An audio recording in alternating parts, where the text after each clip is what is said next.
The new Audi TT RS, the new top sports version, 400 horsepower as a coupe and as a convertible. This is today on Autogefühl, your #1 resource for in-depth car reviews and your #1 community to discuss cars with Thomas. We're going to take a detailed look on the exterior of both vehicles, talking about colors, of course different interior choices, differences to competitors, and also differences to the basis TT version, and of course the driving experience, both everyday driving, a little bit of motorway, countryside road, and of course also going on the racetrack, really hammering the performance. I can promise you we'll have a lot of fun together in this review. So join us now for Autogefühl in full length, full HD and full screen. Today this way around. No matter what, let's go!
First, giving you a price overview, a normal Audi TT, depending on the market, starts about 30,000–40,000.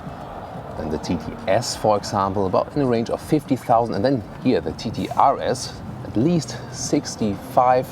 If you take the convertible, 70,000. Of course, depending on the market again. But what do you get? Let's start here in the front.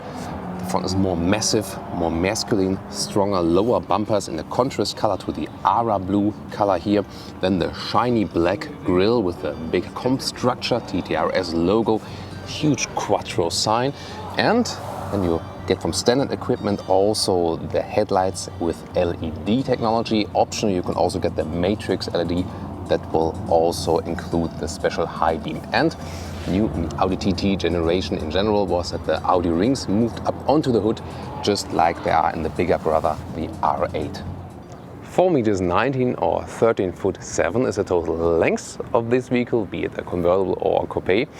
And in the side profile, we started with the convertible. What can we see?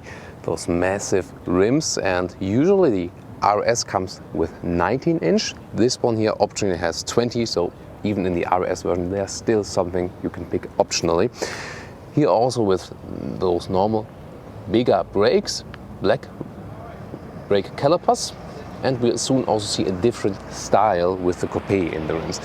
What is special for the TT in general is this design line here, that the front arch is a little bit accentuated, and then the design line goes rather straight all the way until the back, and that makes this rather clean design of the TT.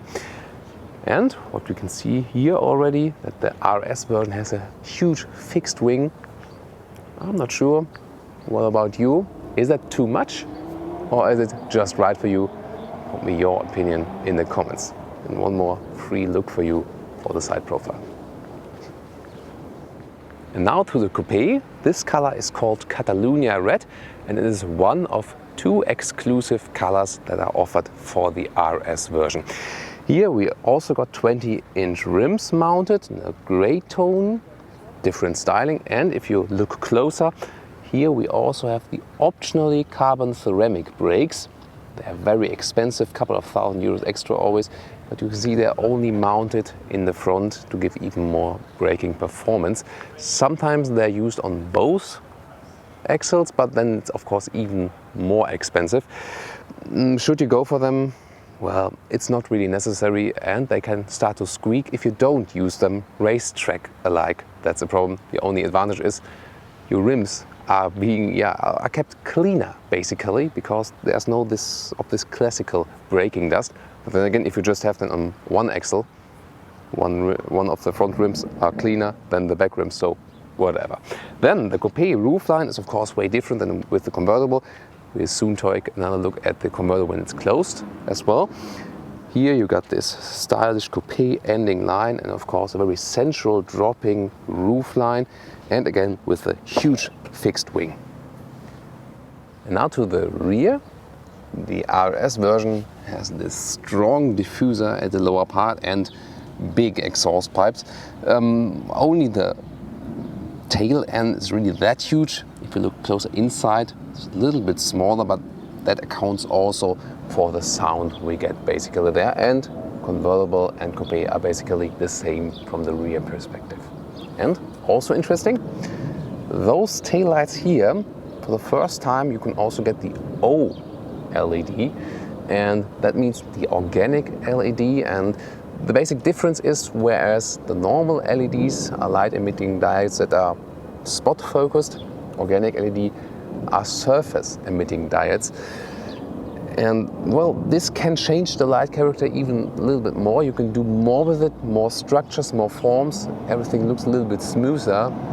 It's of course not a must-have, but a new technology they have been introducing here. And another color would be Nardo Gray, this matte gray finish. This is the second exclusive color to the TTRS.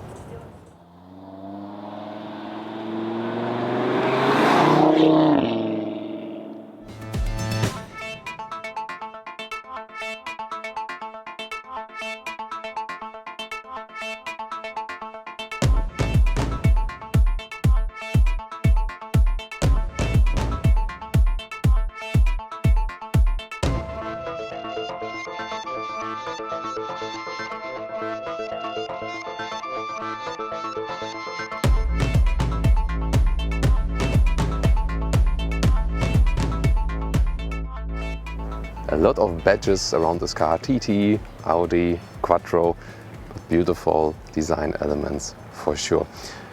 We also have a special key I can show you right here with the RS logo. So beautiful in design and also quite slim that it fits in your pocket, and you can also store it in a special place right in the middle console. We'll soon take a detailed look there. Let's first get inside, and this sound is when the door is opened, so I'll get inside quite soon. And there's hardly anything to criticize with this car because the build quality is superb, but the only thing they're really entirely missing, you only get animal skin seats for the TTRS. And for example, Porsche with the new Cayman also showed that high performance cars and high luxury cars can also have different alternatives in cloth, different cloth microfiber, and Audi has them in storage, and you can also get those for the normal TT. Why not for the RS in a racing car?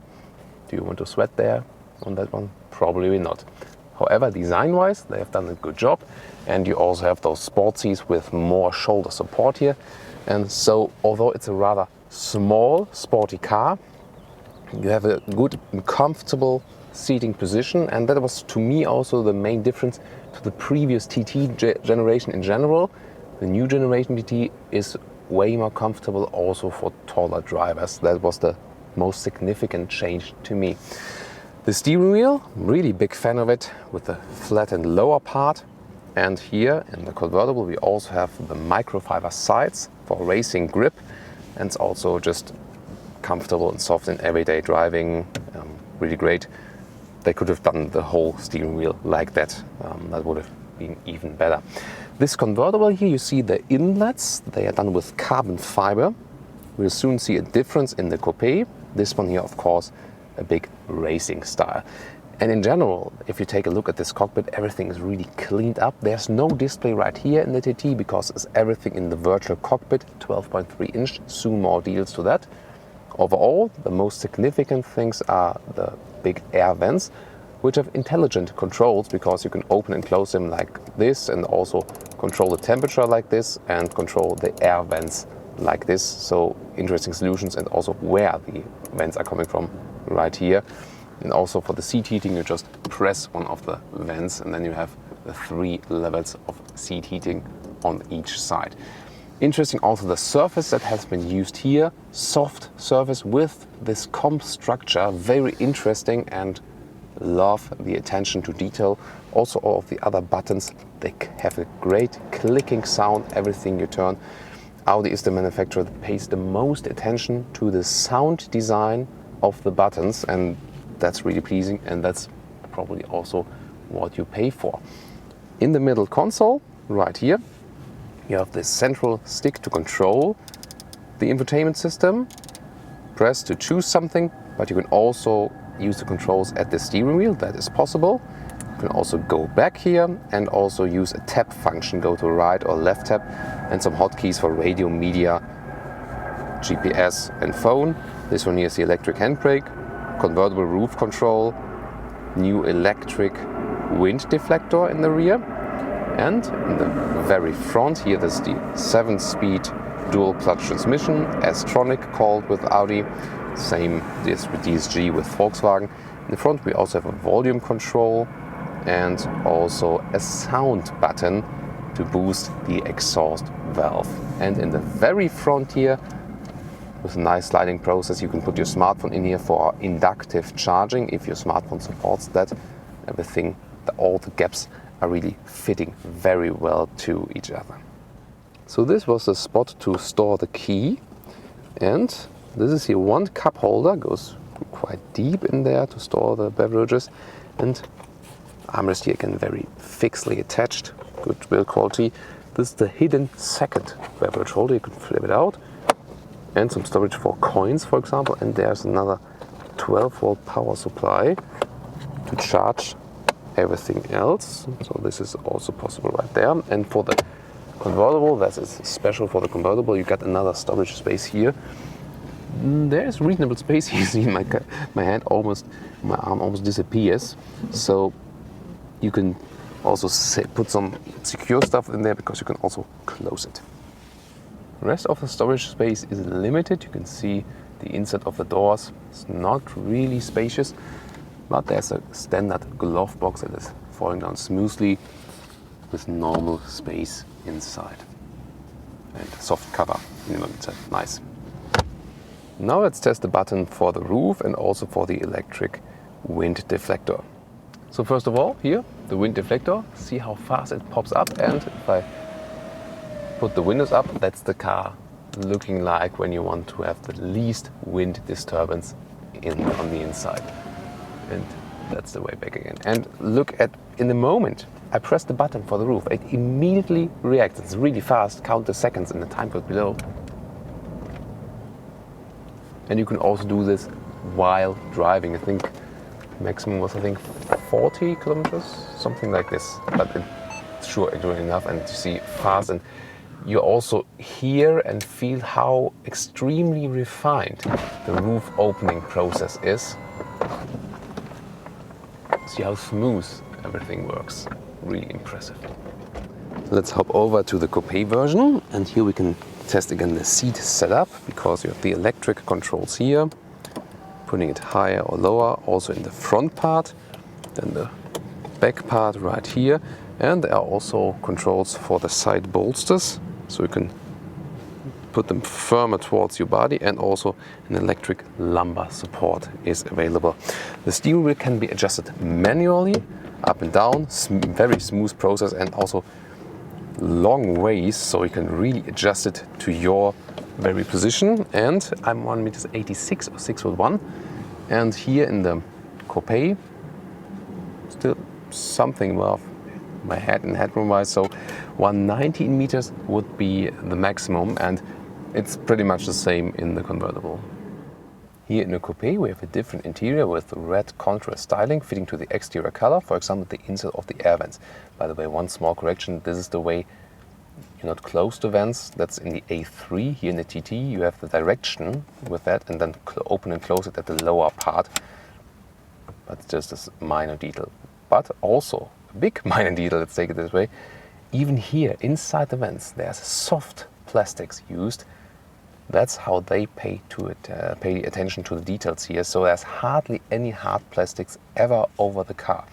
In the lower part, you could see the big red contrast for this interior here. To me, a little bit too much. Yes, it does fit to the exterior color and to the red contrast stitches, but I think I would rather go for carbon fiber or matte aluminum then. Another look at this classic steering wheel. What a race layout, of course inspired by the R8.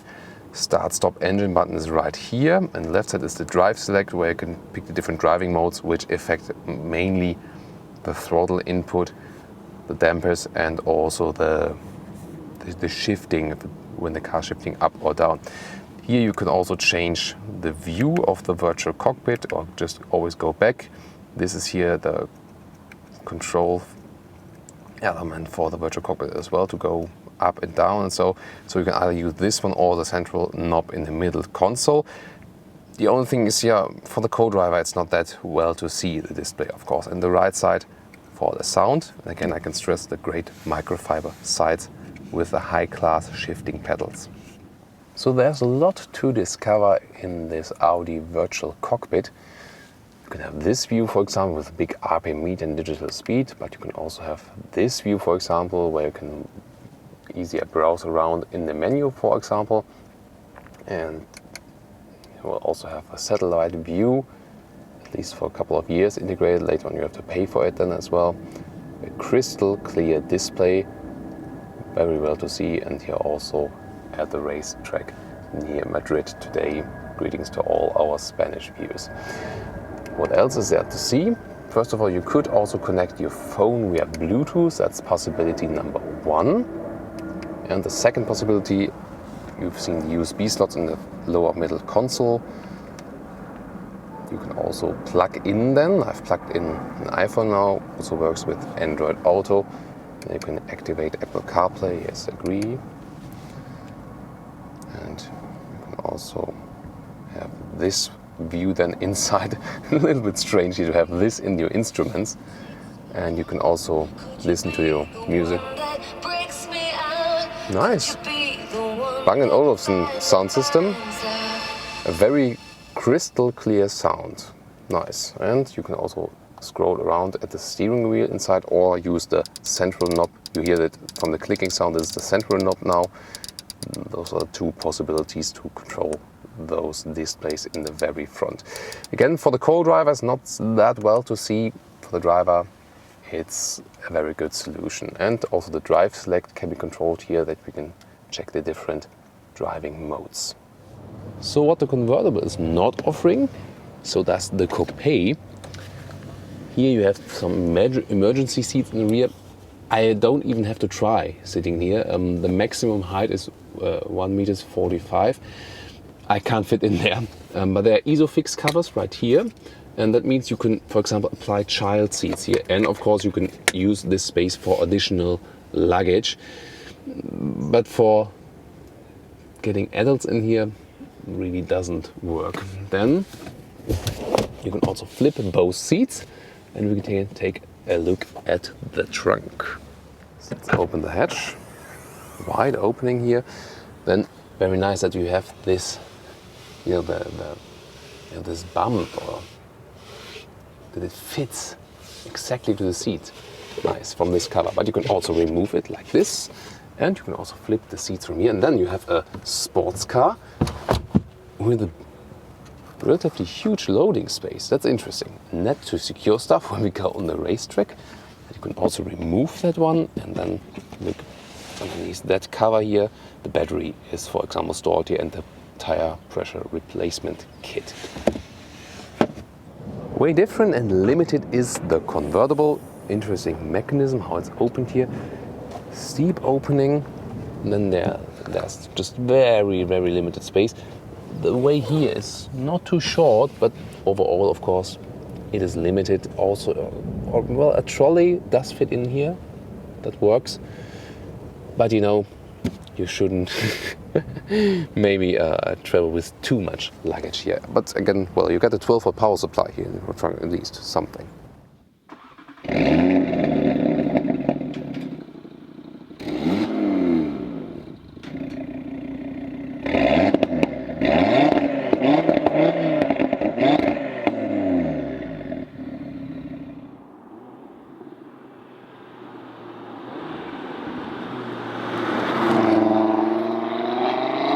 about the engines, no matter if Coupé or convertible, and no matter which color you pick, you always have this beautiful engine color, and it's always in red. Well, it would have been even cooler if this one would be in blue then, if you have a blue car, but maybe that's being expecting too much. But a beautiful 3D Audi logo for the TFSI, RS, and what is special, this is the new 5-cylinder engine, 2.5 liters of displacement, 400 horsepower, and that is 60 horsepower more than the predecessor version. And maybe even more important, this engine has lost 26 kilograms of weight, and that will also change the weight distribution, which was 60 in the front to 40% in the rear before, and now is 55 to 45. That will balance out the car a little bit better. We can also experience that on the racetrack. Most important is the difference to the TTS, for example, where you still got the 2-liter displacement 4-cylinder engine. And this makes an acceleration difference, 0 to 100 kilometers or 0 to 61 miles an hour of 1 second. So here the convertible needs 3.9 seconds and the Coupé 3.7 seconds. And again, each 1 second faster than the TTS.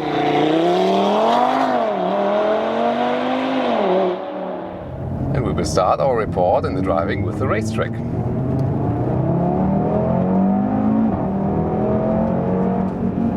Starting with the Coupé, and you've maybe already seen it, this steering wheel here also has Alcantara all the way around, so this is also available. I was quite surprised by that, positively of course. So, the 2.5 liter 5-cylinder engine, 400 horsepower, and less weight also with the engine, better weight distribution, talked about that, and you immediately feel that. Car is even more agile than before. Such a good and neutral handling here on the racetrack. So you don't need to force the car into anything. And look at this progressive steering. Look at the degrees of the corners, at the angles, and then how I turn the steering wheel. And don't have to steer much, and it's very precise, definitely. Also, the torque vectoring helps me to maintain the corner speeds. That means that the torque at each wheel can be ruled electronically again, so I can also be pushed into the corner. For example, right now, torque is a little bit reduced at the inner wheels of the curve, and there's a little bit more torque at the outer wheels, and that forces the car better into the corner. If we're in the dynamic mode here and in the sport mode as it's used for the racetrack, there's also hardly anything that you would call the turbo lag, because the engine is always right there, and that's the biggest difference to the 4-cylinder 2-liter displacement engine. Of course, the big advantages of this engine here more come into effect when driving on the racetrack here, than driving just on the street. Wow. We are putting some rubber on the ground here. So there's something happening in the infield of this straightaway. So we'll head around into the pit lane and just do another hot lap for you. Hope you enjoyed this here together with me. Also enjoy the sound of the car. We're in the Coupé here. This is more suitable for the racetrack. A little bit better as for the wind resistance, a little bit less wind resistance, and just a little bit stiffer, of course, because we can have the support from the roof. On the racetrack it does make a difference, but on road driving you won't be able to realize difference in the stiffness of the chassis, for example.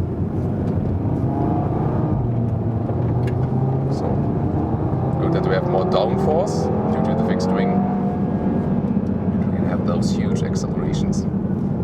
And you've seen it initially also with the launch control is also possible, starting from 0. So at the very beginning, after our initial saying hello, that was the launch control start. If you didn't remember it properly, scroll back and jump to this passage here again. Because the launch controls, of course, also very impressive. You have to be put ESC to sport for that, for example, and also go into the S mode. what we can do here as well, putting now ESC to Sport, that draws back the stability control a little bit more. So I can play around with the car just a little bit more, but overall the car feels very gentle due to the all-wheel drive, the almost equal weight distribution.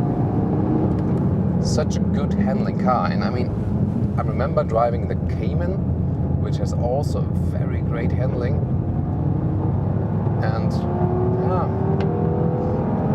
this car here is easier to drive from the steering wise. Now you also heard maybe the difference in accelerating out this corner in comparison to the last lap. With the ESC I could put, drawn back to the ESC Sport, I could put more power to the road.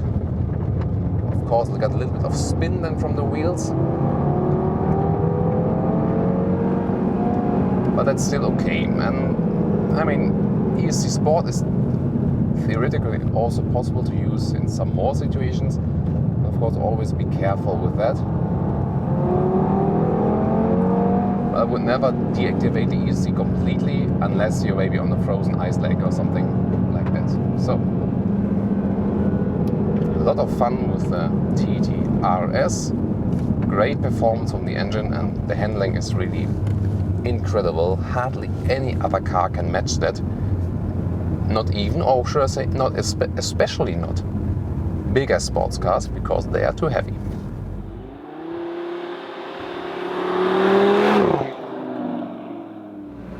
Let us test the TT-RS. Motorway, countryside, normal roads for your everyday driving, and there's a tunnel. What shall we do with the tunnel? I could go into the dynamic mode. What do we do with the tunnel?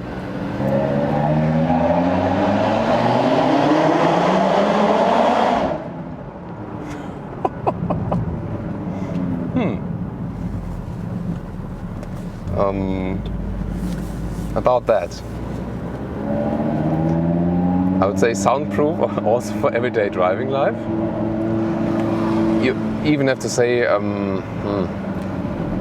to be honest, it's not really a socially acceptable sound. You really have to pay attention with your neighbors that you know. Still get along with them. This is the dynamic mode sound, you hear it? Also when no matter if I'm in the D or in the S mode from the shifter, and also in the dynamic mode, I feel the suspension is way rougher. Adaptive suspension, and suspension sits 10 millimeters lower in general than the normal TT. Dynamic. This one here again is comfort, and then you hear when I hit the throttle, relatively silent. So with the comfort mode, or with not pressing the exhaust valve, you can always activate it. Engine sound sport. There it is again. You can activate it on purpose.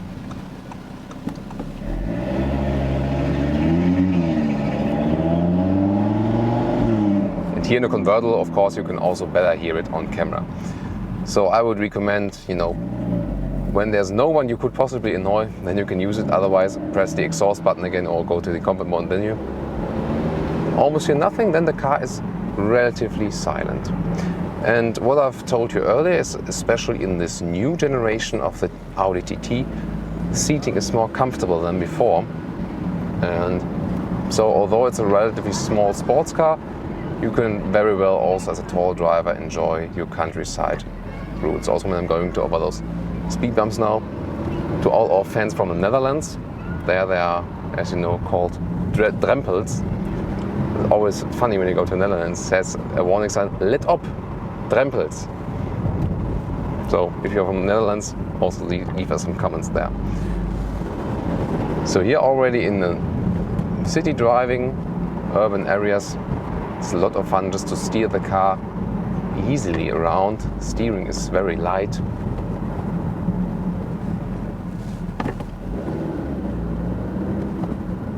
So the residence says I'm only allowed to go there as a resident. Not sure if this will work. Yeah, it works. I'm resident today, near Madrid.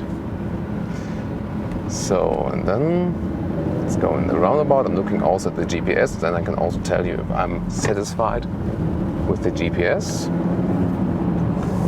Here it is. By the way, maybe you've seen it here. I got microphones inside the seatbelt. That is exclusive to the convertible and offers a better sound comfort also when driving with open top for the one you have on the other phone line. Interesting idea. Such a great handling here already in the roundabout. And really smooth to drive, although we have a 10mm lower suspension, but those adaptive dampers really make that very great. We will also test the open top riding comfort here on the Autobahn, because if you would like to close the roof now, our camera would be sucked in the window. So let's test it first without the electric wind deflector. Now I'm driving 100 kilometers an hour, and then I'll raise up the wind deflector. Doesn't make a huge difference. Let's see. Yeah. Michelle agrees. Yeah, definitely. Wind deflectors. Oh, what are those guys doing there? So wind deflector is very important, definitely. And when you have the windows raised up, you can go 100 kilometers an hour on the motorway. However, you have to be certain the Audi TT in general is more a summertime convertible. It's not like in an A3 or A5 convertible where you have, you know, all winter times, 120 on the motorway, even at 0 degrees, no problem. That's not the case here. Here it's really a pure roadster, so more wind is also coming inside the vehicle. But the wind deflector definitely helps. Comfort and stability also here on the motorway.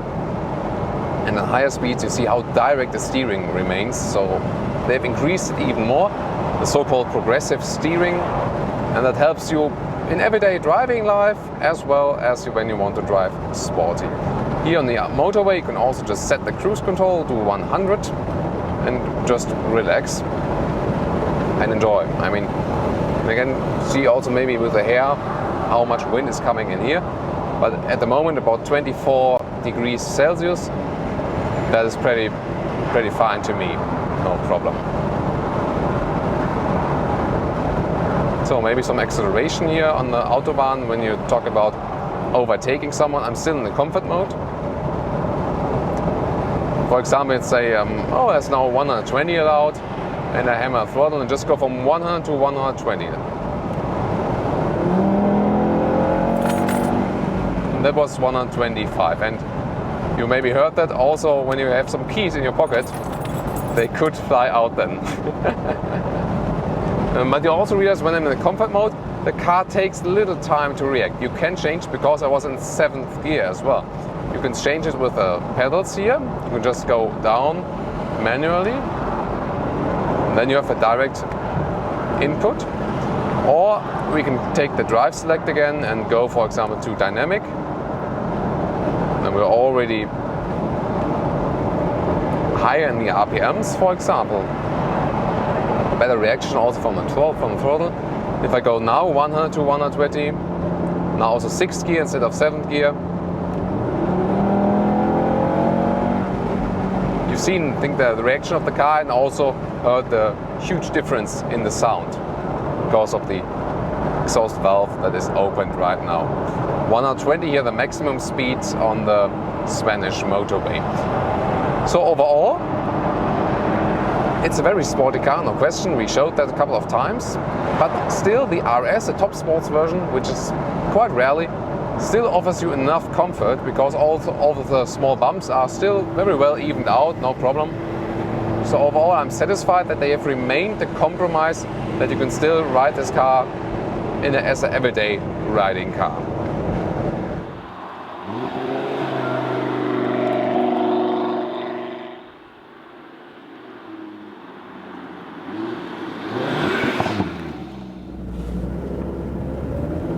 And some enjoyable countryside riding for you. That is my favorite discipline with the convertible, especially with this one here. It's just great to drive, especially with the open top here. Of course, the driving characteristics of Coupé and convertible is rather the same. Doesn't make too much difference. can see here in those corners how precise the steering is. Look again how directly my commands are transported onto the road. Very flat, very even road here at the moment. Very well built. And if you're just in the auto or comfort mode, you can also just cruise along. And we can always jump back to the dynamic mode. It's really a huge difference, isn't it?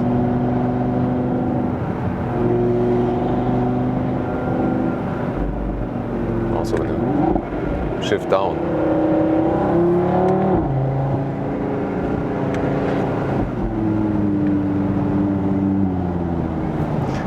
If we approach a village, for example, I just hit the exhaust button. The engine sound is gone back to normal. I don't annoy so many people.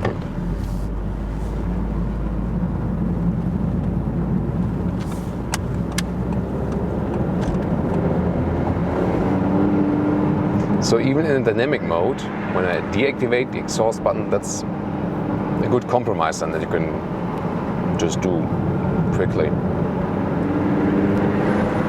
Those roundabouts, find them quite frequently in Southern Europe, especially also in France. Always fun to ride.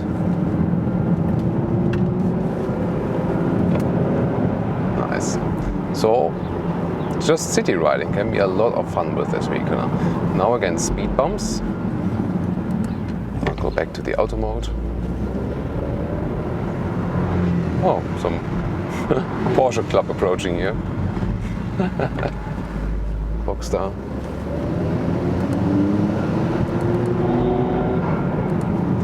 Again, the difference really. But the speed bumps are not too harsh to the car. It's also perfectly fine. So, and now I'll switch back to the dynamic mode again, because that sign also means we can accelerate, but that's evil. One speed bump before that. But after that speed bump, we can hammer the throttle again. Like now.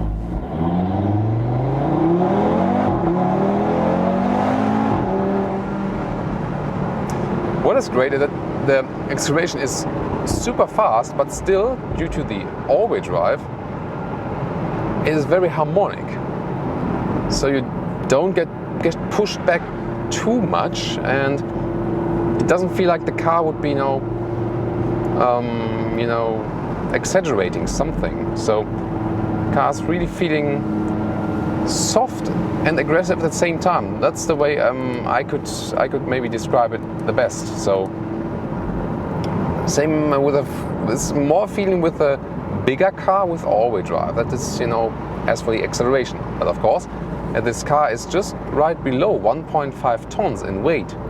It feels super agile, and it is together with the Porsche Boxster or the Porsche Cayman, now called 718. Still belongs to the most agile cars on the street because of this low weight. So much power, this direct steering. So definitely to me one of the most fun cars to ride, be it in a sporty way or just also in a cruising way. This is here what Autogefühl is basically made of: convertible riding, a nice sporty car, great landscape here, close to Madrid. I really like the Mediterranean landscape in general. I mean, this is not Mediterranean yet, but it's kind of similar landscape here. And then just hunt every corner after each other. Even here in the automatic mode or comfort mode, still very nice. The S-Tronic is more gentle then, shifts up and down very smoothly. You hardly feel it overall. And if we go back to the dynamic mode again, there you feel the shifting processes very directly. Oh, what a dream road. Enjoy this with me, and I think I just stopped talking for a second, because this is here really pure joy when driving a sporty convertible in those corners. Just listen to the sound, look at the landscape with me here.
hold two CVs here.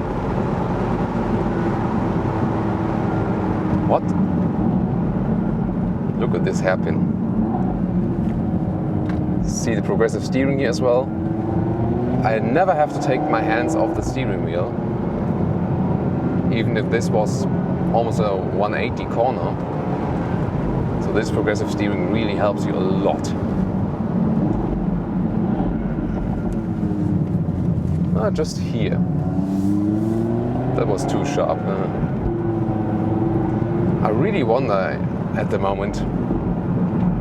This is so much fun to drive this car. At the moment I'm really wondering if this is my favorite car for fun, sporty riding.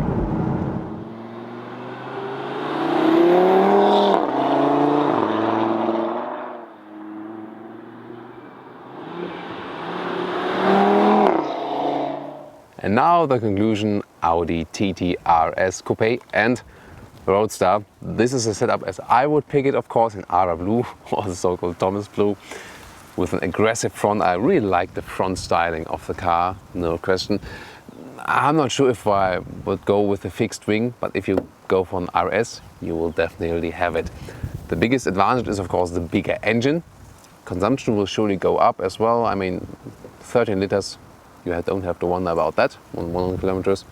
But this 2.5 liter 5-cylinder engine is superb in the performance, one of the best performance engines I know. Also, if you look at it, because it's an all aluminum engine, but the weight it has and the power it has in the output.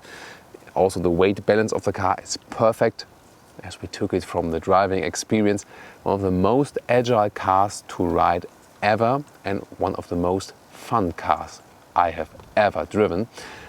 The interior, super in the refinement. You see, we didn't have hardly any hard to black plastic, everything soft, refined, sound-wise from the buttons, pure perfection. Just the one thing that is not perfect, but we definitely need cloth and microfiber surfaces, especially in a race car like this. This is missing, dear Audi product managers. So overall, I think really a perfect race car, nearly perfect race car, as I've just mentioned. And the question is just, do you really have the money to go for the RS version? And I mean, the sound is incredible for a race car sound, definitely. And you don't need a V6 or a V8 for that. This sound is, all you need basically. The question is just, when can you drive with this sound? Because there might be a lot of people being annoyed by that.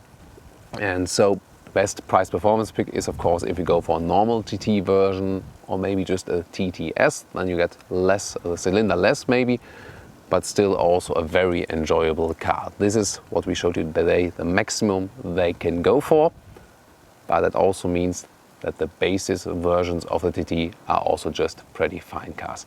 I hope you liked this insight here today with Autogefühl and Thomas, and I'm sure we'll see each other at our next episode. Looking forward to your feedback in the comments below.